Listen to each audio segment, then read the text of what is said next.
Ladies and gentlemen, the American Jury and Bulldog Nation, consistent with my promise that I'm going to listen to you and respond to you with your ideas and concerns, I got a wonderful post yesterday from a Jennifer Hunter who posted this. Might I make a suggestion?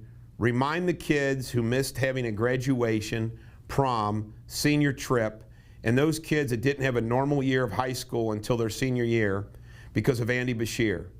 They were the least affected demographic of COVID, but were forced to give up way too much.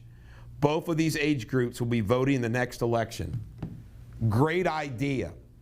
And let me tell you, Jennifer, if you go back and look, one of the things that I railed against in 20, 21, and 22 is how awful it was what they did to these children of high school age. And reason why, it is important. These bureaucrats acting like it's not important. Are you kidding me? We had high school students, and particularly those who were juniors and seniors, miss all of those things and more, and participation in sports. Awful. And guess what? We knew that healthy teenagers were the least likely to be harmed by COVID. And Andy Bashir did that. So my special message to all you parents of these kids, 18, 19, 20, so forth, please tell them to vote for me, because I gave a damn all the way back then, before I ever even thought about running for governor, because I know what it's like. I once chewed out the assistant principal at Simon Kenton High School when my son Parker forgot to turn this sheet in to go to the girls' state basketball championship game in the middle of the school year. They said that he'd turn it in a day late. Now, by the way, I'm not condoning that, but I called up the principal and I said, is there room on the bus for Parker? And he said, yes. I said, well, okay, Parker turned it in a day late. That's fine. But if there's room on the bus, what's the big deal? And I pointed out to that teacher, or that principal, I said, this is never going to happen again in Parker's life or the school's life.